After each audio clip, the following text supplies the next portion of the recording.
Eto mga kababayan natin, breaking news tayo ha.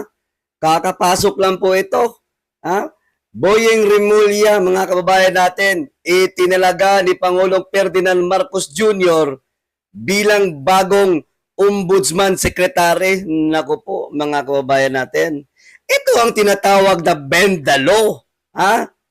No? Kahit may nakabinbin na kaso, maraming katiwalian, pero still, siya pa din ang inilagay or iniluklok ng ating presidenteng bangag diyan sa ombudsman mga kabayan.